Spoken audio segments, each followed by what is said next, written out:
Assalamualaikum warahmatullahi wabarakatuh.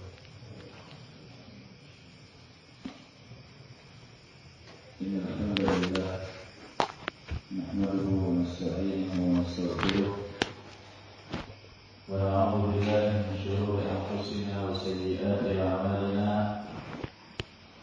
Man yahdihillahu fala mudilla lahu wa man yudlil fala hadiya lahu. أشهد أن لا إله إلا الله وحده لا شريك له وأشهد أن محمدا عبده ورسوله. يا أيها الذين آمنوا اتقوا الله حق تقاته ولا تموتن إلا وأنتم مسلمون. يا أيها الناس اتقوا ربكم الذي خلقكم من نفس واحدة وخلق منها زوجها وبث منهما رجالا كثيرا ونساء واتقوا الله الذي تساءلون به والأرحام إن الله كان عليكم رقيبا.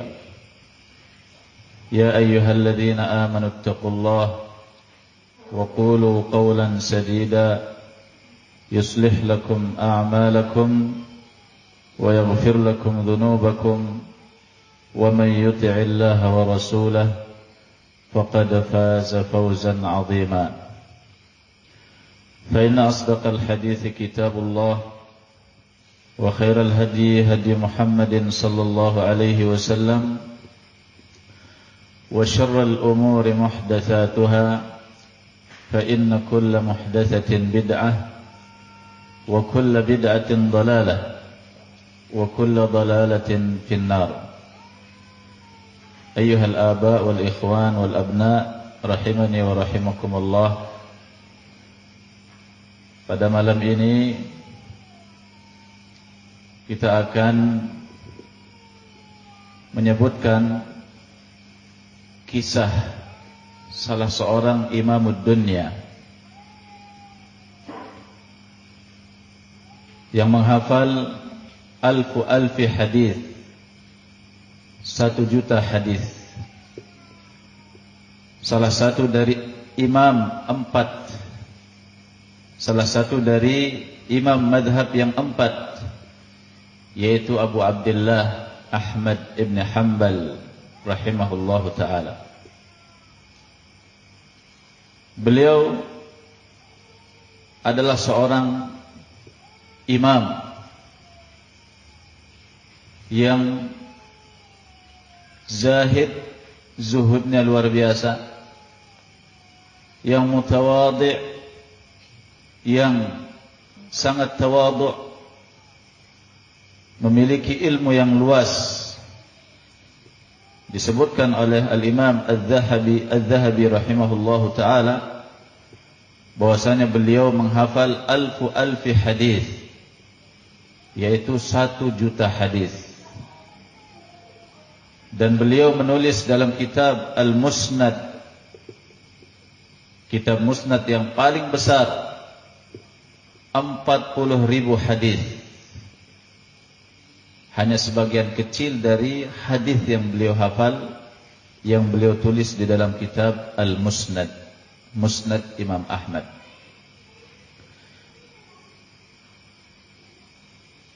Mungkin banyak yang mengetahui bagaimana kisah perjuangan beliau, kesabaran beliau ketika terjadi fitnatu khalqil Quran. Fitnah dikatakannya Al-Quran itu makhluk. Pada malam ini kita tidak membahas tentang bagaimana fitnatu khalqil Quran, akan tetapi kita akan sedikit membahas bagaimana perjalanan menuntut ilmu Imam Ahmad rahimahullahu ta'ala. Semoga dengan mengetahui bagaimana perjalanan beliau di dalam menuntut ilmu, demikian pula bagaimana kezuhudan dan ketawaduan beliau, nah kita bisa sedikit mencontoh beliau di dalam kesabaran dalam menuntut ilmu, dalam kezuhudan di dalam menghadapi kehidupan dunia ini. Beliau Imam Ahmad ibn Hanbal rahimahullahu ta'ala hidup di keluarga miskin, besar di keluarga yang miskin. Mata abuhu wa huwa tiflun, bapaknya meninggal dunia dalam keadaan beliau masih kecil, sehingga yang mengurusi Imam Ahmad adalah ibunya yang az-zahidah al-abidah, yang sangat zuhud, yang sangat kuat beribadah, as-saimah, rajin berpuasa. Dan ibunya inilah di antara sebab terbesar Imam Ahmad menjadi seorang anak yang soleh, menjadi seorang imam dunia, dan menjadi barakallahu fikum orang yang luas ilmunya. Berkata Imam Ahmad rahimahullahu ta'ala, haffadhatni ummi al-Quran wa umri 10 sanawat. Ibuku menuntunku menghafal Al-Quran dan umurku 10 tahun. Wa kanat ummi tulbisuni al-libas, dan dahulu ibuku memakaikanku pakaian. Wa tuqiduni, dan membangunkanku dari tidurku. Wa tuhmi liyal ma'a qabla salatil fajri, dia menghangatkan untukku air sebelum salat subuh. Mungkin karena cuaca begitu dingin, seseorang tidak bisa berwudu kecuali dengan air yang hangat. Wa ana ibnu 10 sanawat, dan aku di waktu itu berumur 10 tahun. Wa kanat takhtamir wa tataghatta bihijabiha, ibuku memakai kerudungnya dan menutup diri dengan hijabnya. Wa tadhhab ma'iya ilal masjid, dan dia pergi mengantarkanku ke masjid. Li'anna al-masjida ba'idun wa li'anna at-tariqa muzlimah, karena masjid jauh dan juga jalanan gelap. Jadi setiap sebelum sholat subuh, ibunya menghangatkan untuk Imam Ahmad air. Setelah itu diantar ke masjid untuk melaksanakan sholat subuh, dan juga menghadiri halaqah ilmu yang disampaikan di masjid. Perhatikan bagaimana perhatian ibunya Imam Ahmad mendidik anaknya. Dia tidak membiarkan anaknya tetap tidur. Seperti kebanyakan ibu atau kebanyakan bapak saat ini, ketika tiba waktu sholat dan anaknya tertidur, dia membiarkan anaknya tertidur. Biarkan, kasihan, baru saja dia tidur. Dia butuh tidur yang banyak, dia masih kecil. Barakallahu fikum. Padahal Rasulullah sallallahu alaihi wasallam mengatakan, muru auladakum bis salati wa hum abna'u sab'in wadribuhum 'alaiha wa hum abna'u 'ashrin wa farriqu bainahum fil madaji'. Perintahkanlah anak-anak kalian salat pada umur 7 tahun. Perintah, disuruh, diajak. Kalau dia tidak mau, ya sudah, jangan dipukul. Wadribuhum 'alaiha wa hum abna'u 'ashrin, dan pukullah mereka. Kalau tidak mau melaksanakan salat, bermain, bergampangan dalam ibadah salat pada umur 10 tahun. Di sini baru kita diizinkan untuk memukul anak. Baik. Diizinkan memukul anak karena tidak mau salat. Wa farriqu bainahum fil madaji', dan pisahkanlah antara mereka di tempat tidur. Jadi perhatikan bagaimana perhatian yang begitu besar dari ibunya Imam Ahmad yang menginginkan anaknya menjadi seorang anak yang salihah. Nah, demikian pula tentunya semua ini diiringi dengan doa. Setiap hari demikian yang dilakukan oleh ibunya Imam Ahmad. Dan berkata Imam Ahmad, "Falamma balagtu sadisata asyrata min umri," dan ketika aku sudah sampai pada umur 16 tahun, qalat li ummi, ibuku berkata kepadaku, umur berapa? Umur 16 tahun. "Idhhab, pergilah engkau, fi talabil hadis, untuk mencari hadis. Safir, pergilah engkau safar. Fa inna as-safara fi talabil hadithi hijratun ila Allahil wahidil ahad." Sesungguhnya safar dalam rangka mencari hadis adalah hijrah kepada Allah Subhanahu wa taala yang Maha Esa. Umur berapa? 16 tahun. Nah, disuruh oleh ibunya, pergi rihlah, pergi safar untuk mencari ilmu. Safarnya tidak tanggung-tanggung, jauh, bukan dari Barakang ke Mamuju, nah, atau dari Barakang ke Makassar, tidak. Kemana Imam Ahmad safar? Safar ke Mekah. Dari Baghdad, yang di waktu itu adalah asimatud dunya, ibu kotanya dunia, Baghdad. Yang sekarang juga namanya Baghdad. Di mana Baghdad? Di Irak. Nah, Imam Ahmad berangkat, barakallahu fikum, diperintahkan oleh ibunya untuk safar mencari hadis Rasulullah sallallahu alaihi wasallam ke Makkah. Nah, apa bekal Imam Ahmad, barakallahu fikum?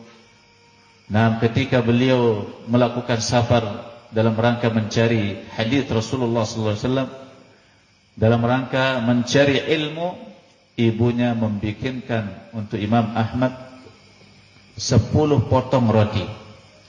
10 potong roti kering dibikinkan untuk Imam Ahmad pada umur 16 tahun. Kemudian dibekali dengan kantong kecil, sekantong kecil milh, garam. Nah, itu bekalnya Imam Ahmad, bukan uang beberapa dinar, beberapa dirham, atau beberapa dolar. Tidak, hanya itu yang dibekali oleh ibunya. 10 potong roti, dan 1 kantong kecil milh, garam. Berkata, barakallahu fikum, ibunya Imam Ahmad,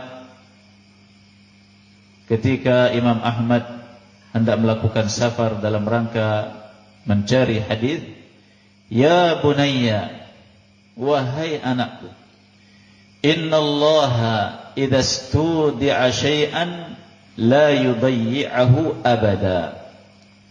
Sesungguhnya Allah Subhanahu wa taala bila dititipkan sesuatu, Dia tidak akan pernah menghilangkannya, Dia tidak akan pernah menelantarkannya. Astaudi'ukallah alladzi la tadhi'u wada'i'uh. Aku titipkan engkau kepada Allah yang tidak pernah hilang titipannya. Allahu Akbar. Subhanallah. Betapa kuatnya keimanan ibunya Imam Ahmad rahimahullahu ta'ala. Betapa tingginya tawakalnya ibunya Imam Ahmad rahimahullahu ta'ala. Dia melepaskan anaknya pada umur 16 tahun hanya dibekali beberapa potong roti dan garam.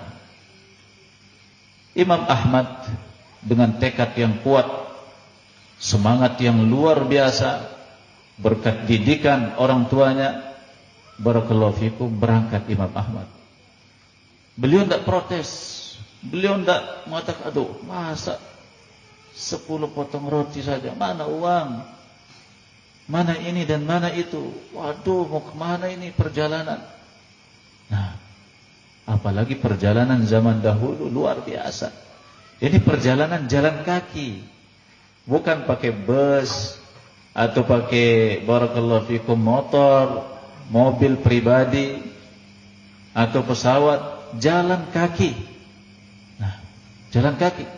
Berangkat Imam Ahmad rahimahullahu taala dengan bekal yang sangat-sangat minim dari Baghdad menuju Makkah. Kata Imam Ahmad rahimahullahu taala, "Madaitu min Baghdad ila Makkah, fadi'tu fi at-tariqi 3 marratin." Aku berjalan dari Baghdad menuju Makkah. Nah, kemudian aku pun tersesat di jalan sebanyak 3 kali. Sebanyak 3 kali tersesat. Bagaimana? Padang pasir yang luas ditempuh. Tidak ada kompas, tidak ada GPS, tidak ada Google Map, tidak ada. Nah, jalan kaki saja bismillah. Nah, mau ke Makkah. Yaqul Imam Ahmad, berkata Imam Ahmad, "Fakuntu kullama dhi'tu istaghfartu Allah wa da'awtuhu." Setiap aku tersesat, aku beristighfar kepada Allah dan aku berdoa kepadanya. Wa qultu, dan aku mengatakan, "Ya dalilal hairin, dullani." Wahai pemberi petunjuk kepada orang yang kebingungan, kepada orang yang tersesat, berikanlah aku petunjuk. Ini yang diucapkan oleh Imam Ahmad. Siapa yang memberikan petunjuk? Tentu yang dimaksud adalah Allah Subhanahu wa ta'ala. Nah, kata beliau, ya Allah, famadha fa'al? Baik, afwan. Yaqul Imam Ahmad, fakuntu kullama dhi'tu istaghfartu Allah wa da'awtuhu wa qultu ya dalilal hairin dullani. Setiap aku tersesat, aku beristighfar, mohon ampun kepada Allah, dan aku berdoa kepadanya, dan aku mengatakan, wahai pemberi petunjuk bagi orang-orang yang kebingungan, berikanlah aku petunjuk. Kata beliau, fa wallahi, demi Allah, man tahaitu min kalami illa wa yadulluni dalilal hairin 'ala at-tariq. Demi Allah, setelah aku selesai dari mengucapkan ucapan tersebut, aku pun diberikan petunjuk oleh pemberi petunjuk bagi orang-orang yang tersesat di jalan, yaitu Allah Subhanahu wa ta'ala.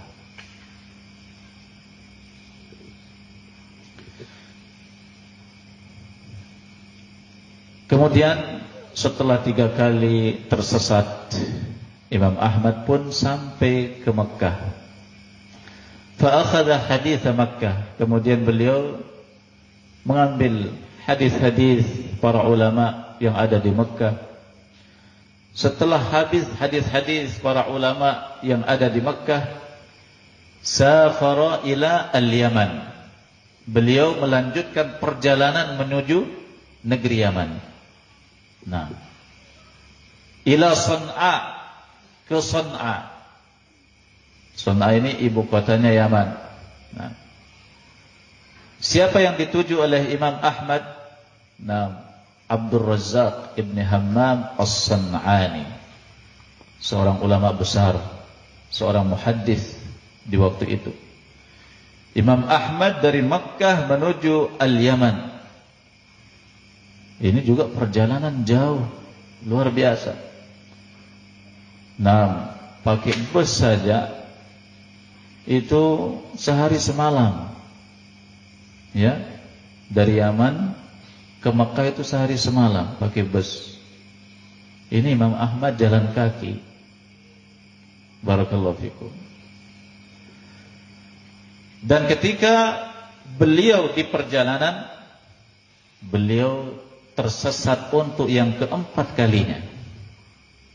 Dan di situ habislah perbekalannya. Rotinya yang dibekali oleh ibunya, 4 potong roti dan juga garam, itu habis.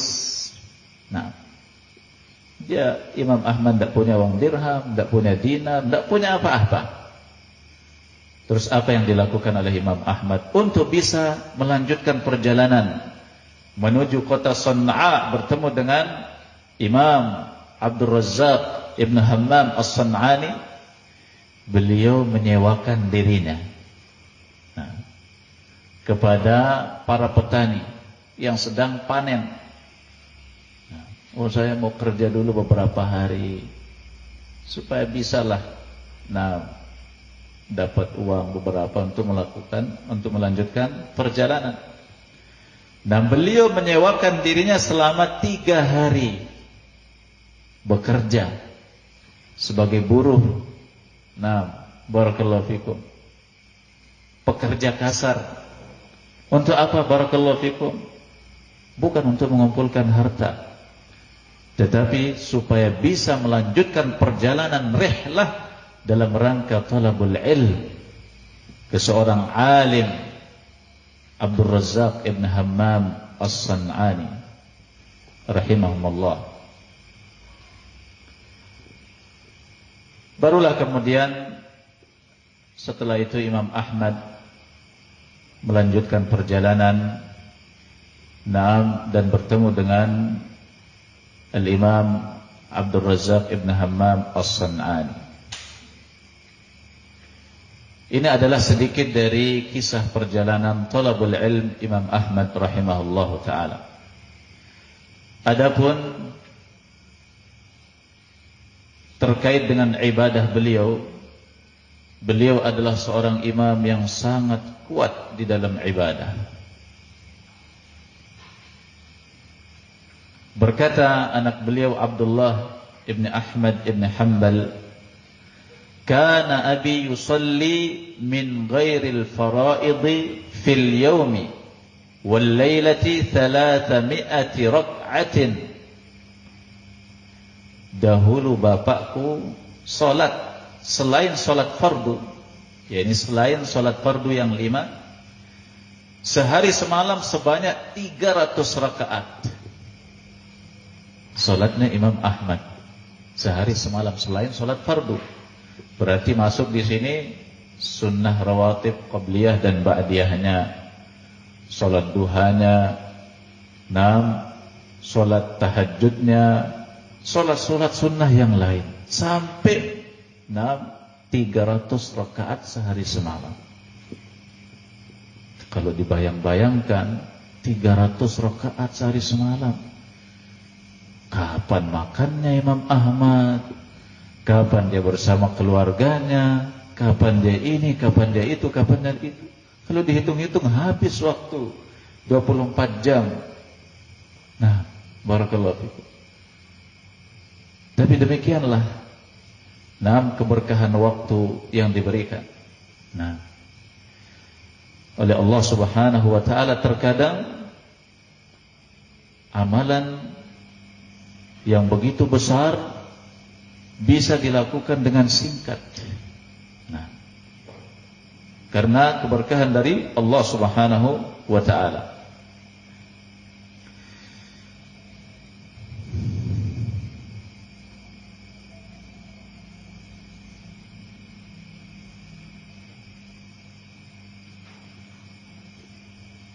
Mengenai ketawaduan Imam Ahmad, beliau adalah seorang imam yang sangat-sangat tawadhu.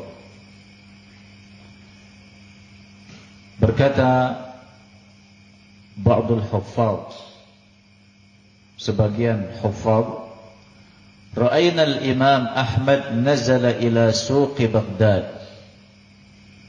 Kami melihat Imam Ahmad mendatangi pasar Baghdad.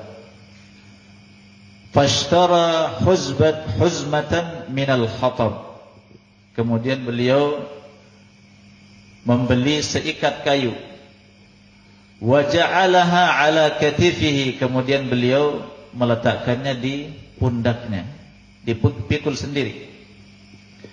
Falamma arafahu an-nas taraka ahlul matajir matajirahum wa ahlud dakakin dakakinahum wa tawaqqafa al-marratu fi tariqihim yusallimuna alaih. Ketika orang-orang mengetahui bahwa ini Imam Ahmad, nah, yang punya toko meninggalkan tokonya, yang lagi jualan dia tinggalkan jualannya, yang lagi lewat berhenti. Nah, mereka mengucapkan salam kepada Imam Ahmad. Wa yaqulun, dan mereka mengatakan, nahmilu ankal hatab, kami yang bawakan ini kayumu. Jangan kau yang pikul wahai Imam, biar kami. Nah, masing-masing menawarkan diri, saya yang bawa saya. Nah, apakah Imam Ahmad menyerahkan kayu tersebut kemudian dibawakan oleh mereka? Tidak. Imam Ahmad hanya hazza yadai. Nah, tidak usah, biar saya. Nah, wahmarra wajhuhu, dan wajah beliau memerah. Nah, wadama'at ainah, dan matanya bercucuran air mata. Waqal, dan beliau mengatakan, nahnu qaumun masakin, sesungguhnya kita ini adalah orang-orang yang kasihan. Walaula sitrullah laqtadahna, kalau bukan karena sitrullah, yaitu Allah Subhanahu wa taala yang menutupi aib kita, niscaya aib tersebut akan terbongkar. Nah, tapi Allah Subhanahu wa taala merahmati kita, sehingga Allah Subhanahu wa taala menutupi aib kita. Ini ketawaduan Imam Ahmad rahimahullahu taala. Subhanallah, wala haula wala quwwata illa billah.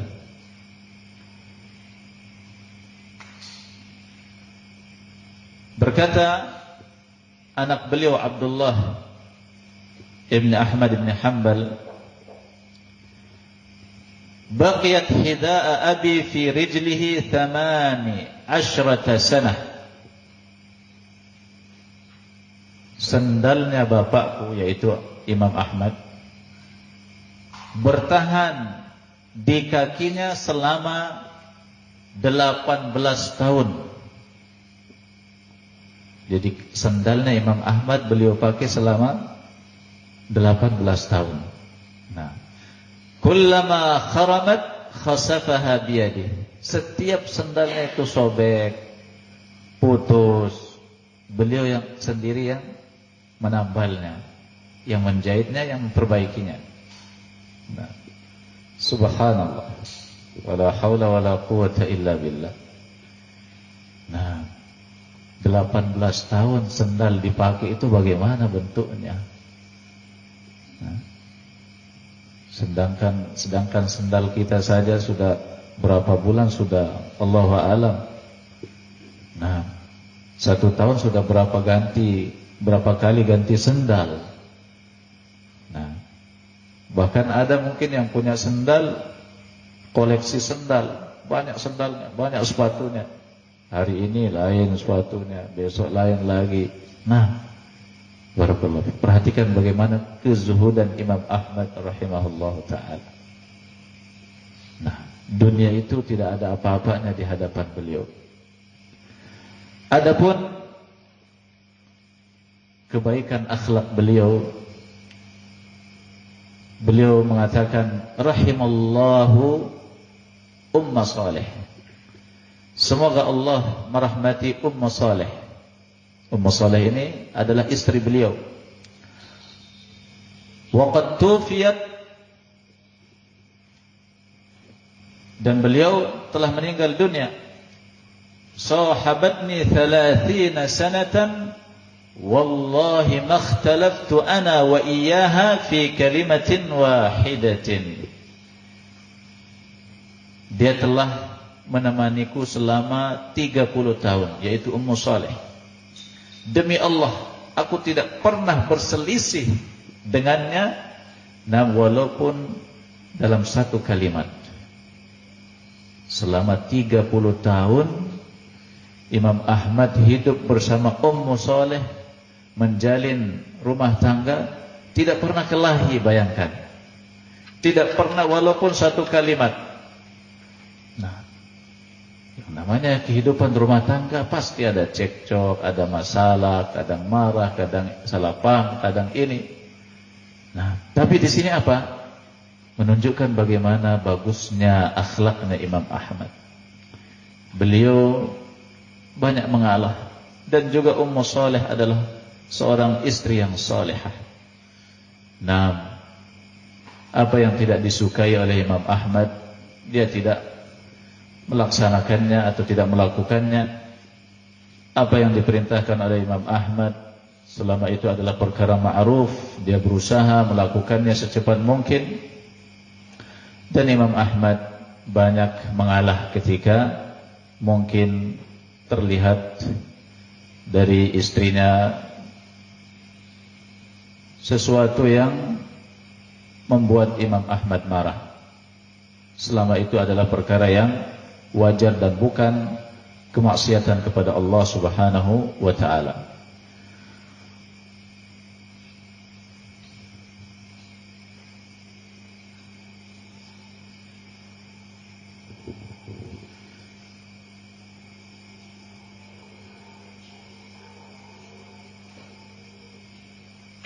Disebabkan kesolehan Imam Ahmad, ketawaduannya, takwanya, dan bagusnya akhlaknya, beliau mendapatkan pujian yang banyak dari para ulama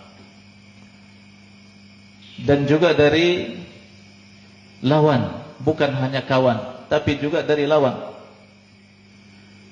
Para imam-imam yang besar, para muhaddithin, memuji Imam Ahmad rahimahullahu ta'ala. Berkata Yahya ibn Ma'in, wallahi, demi Allah, ma ra'aitu ahadan ka Ahmad ibn Hanbal. Aku tidak pernah melihat seseorang seperti Ahmad ibn Hanbal. Wallahi ma astati'u an akuna mithlahu 3 ayyamin. Demi Allah, aku tidak bisa, aku tidak mampu sepertinya, walaupun hanya 3 hari, berusaha seperti Imam Ahmad dalam hal ibadah, ketawaduan, akhlak yang baik, kesungguhan, ketakwaan. Saya tidak mampu. Padahal Yahya ibn Ma'in, siapa Yahya ibn Ma'in? Seorang muhaddits, nah, seorang imam, hafidh, thiqah. Nah, wa qala Ali ibn al-Madini, dan berkata Ali ibn al-Madini, "Lau kana al-Imam Ahmad fi Bani Israel, kana nabiyyan min al-anbiya." Kalau sekiranya Imam Ahmad itu di tengah-tengah Bani Israel, niscaya dia adalah nabi dari nabi-nabi Bani Israel. Nah, Bani Israel itu banyak nabi. Di tengah-tengah Bani Israel banyak nabi diutus oleh Allah Subhanahu wa ta'ala. Nah, dan di tengah-tengah umat Islam tidak ada nabi yang menggantikan posisi para nabi di tengah-tengah Bani Israel dahulu. Nah, di tengah-tengah umat ini adalah para ulama. Hum warathatul anbiya. Mereka adalah pewaris para nabi. Fa innal anbiya lam yuwarrithu dinaran wala dirhama. Sesungguhnya para nabi tidak pernah mewariskan dinar atau dirham. Wa innama warrathul ilma, akan tetapi para nabi mewariskan ilmu, meninggalkan ilmu. Faman akhadahu akhadha bihadhin wafir. Barang siapa yang mengambil ilmu, maka dia telah mengambil bagian yang besar. Nah, wa qala al-Imam Asy-Syafi'i rahimahullah, dan berkata Imam Asy-Syafi'i. Apanya Imam Syafi'i, Imam Ahmad? Siapa yang tahu? Gurunya. Nah, Imam Ahmad murid, Imam Syafi'i guru. Berkata Imam Syafi'i rahimahullah ta'ala, kharajtu min Baghdad, aku keluar dari Baghdad, wa sukkanuha alfin, yakni milyunain itsnain, dan penduduknya sebanyak 2 juta. Fa wallahi, maka demi Allah, ma khalaftu rajulan atqa lillah wa a'lam billah wa azhad lillah wa awra wa la ahab ilayya min Ahmad ibn Hanbal. Demi Allah, aku tidak meninggalkan seseorang yang lebih bertakwa, lebih alim dengan Allah Subhanahu wa taala, lebih zuhud, lebih wara' dan lebih aku cintai daripada Imam Ahmad, daripada Ahmad ibn Hanbal. Jadi dulu Imam Syafi'i rihlah ke Baghdad juga untuk mencari ilmu hadis, bertemu dengan Imam Ahmad. Ketika Imam Syafi'i meninggalkan Baghdad, jumlah penduduk Baghdad sebanyak berapa? 2 juta. Nah, kata beliau, aku meninggalkan Baghdad dan tidak ada seorang pun yang lebih bertakwa, lebih wara', lebih zuhud, lebih mengenal Allah Subhanahu wa taala, lebih aku cintai daripada Ahmad bin Hanbal. Nah, barakallahu fikum. Karena Imam Syafi'i mengetahui keutamaan yang ada pada Imam Ahmad rahimahumullahu taala. Nah, demikian sekilas tentang Imam Ahmad. Semoga apa yang kita dengarkan ini menjadi motivasi kita, barakallahu fikum, untuk menjadi seorang talibul ilm yang bersabar dalam talabul ilm dan juga menjadi seorang yang zahid, mutawadhi', muttaqi lillahi azza wa jalla. نسأل الله لنا ولكم التوفيق. اللهم إنا نسألك الجنة وما قرب إليها من قول أو عمل ونعوذ بك من النار وما قرب إليها من قول أو عمل. اللهم اجعل كل قضاء قضيته لنا خيرا. اللهم إنا نعوذ بك من زوال نعمتك وتحول عافيتك وجميع سخطك. اللهم اقسم لنا من خشيتك ما تحول به بيننا وبين معاصيك ومن طاعتك ما تبلغنا به جنتك ومن اليقين ما تهون به علينا مصائب الدنيا ومتعنا اللهم بأسماعنا وأبصارنا وقواتنا أبدا ما أحييتنا واجعله الوارث منا واجعل ثأرنا على من ظلمنا وانصرنا على من عادانا.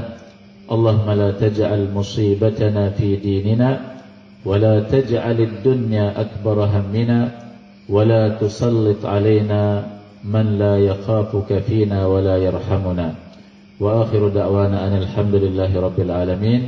سبحانك اللهم وبحمدك أشهد أن لا إله إلا أنت أستغفرك وأتوب إليك. والسلام عليكم ورحمة الله وبركاته.